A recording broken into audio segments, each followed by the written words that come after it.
চীন ইজিলি এই ব্রহ্মপুত্র ফ্যাক্টরকে ব্যবহার করে ভারতকে বাধ্য করবে তিস্তার ফ্লো আন্তর্জাতিক আইন অনুযায়ী যেন থাকে। প্রথমত ভারসাম্য শব্দটা কিন্তু আমাদের হাতে না।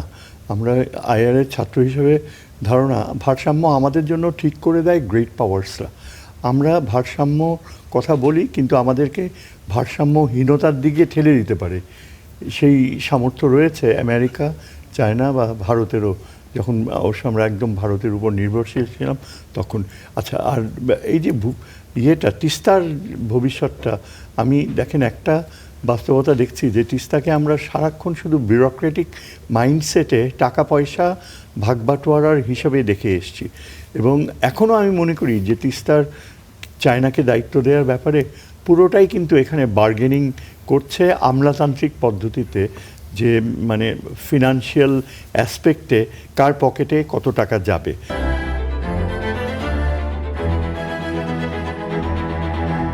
কিন্তু এখানে জিওপলিটিক্স সবচেয়ে ইম্পর্ট্যান্ট। চায়না শুধু এই অঞ্চলে হিমালয়ান রিজিয়ন কন্ট্রোল করে না। আপনি যদি দেখেন প্রথমত ব্রহ্মপুত্রর অরিজিনস কিন্তু চায়না থেকে। দুটা বাঁধ চায়না নির্মাণ করছে, একটা হয়ে গিয়েছে আর একটা হবে। এই একবার বাঁধের ফলেই ভারত এখন টিপাইমুখ ড্যাম বন্ধ করে দিয়েছে।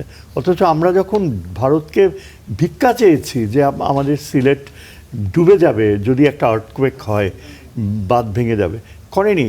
কাজেই দেখেন চায়না কিভাবে নিয়ন্ত্রণ করে ব্রহ্মপুত্র ফ্লো, এবং ব্রহ্মপুত্র ইজ দ্য কি টু ফোর্সিং ইন্ডিয়া। এখন ইন্ডিয়া যে এখন পলিসি নিয়েছে তিস্তার ব্যাপারে, ইন্ডিয়া কিন্তু এখন ওপেনলি ওয়াটার ওয়েপেনাইজেশনের দিকে গিয়েছে। পানির অস্ত্রকরণ যেটা তারা প্রয়োগ করছে পাকিস্তানে, আন্তর্জাতিক আইন ভঙ্গ করে পাকিস্তানে পানির হিস্সা ভারত এখন উঠিয়ে দিয়েছে।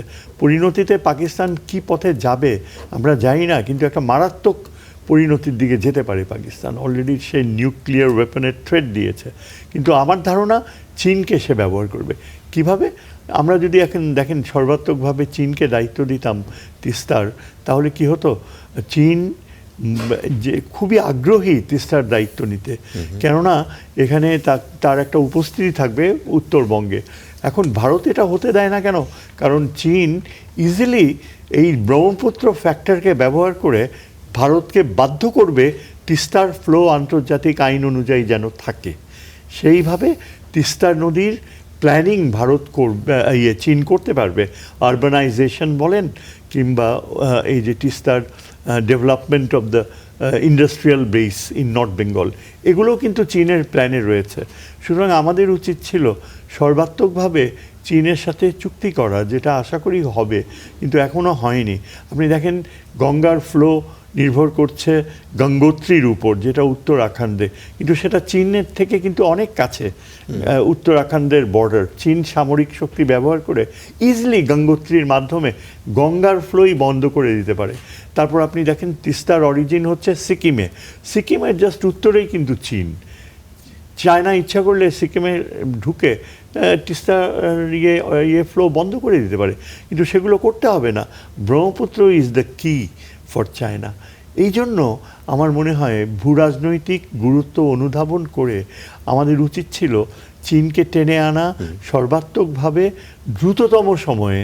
কেননা এখনও আমরা দেখছি যে এই যে প্রেস কনফারেন্স হয়েছে, সেখানে বলা হয়েছে যে চীনের সাথে আলোচনায় অনেক অগ্রগতি হয়েছে। এই অগ্রগতি তো অনেক আগেই হওয়া উচিত ছিল, এখন তো চুক্তি সই করার সময়। তারপর দেখেন আরেকটা কথা বলেছে যে প্রযুক্তিগত সহযোগিতা চাইবে। আমার কাছে এটা খুব পিকুলিয়ার মনে হয়। প্রযুক্তিগত সহযোগিতা তো অবশ্যই চীন নিজে থেকেই নিয়ে আসবে যদি তাকে ইনভলভ করা হয়।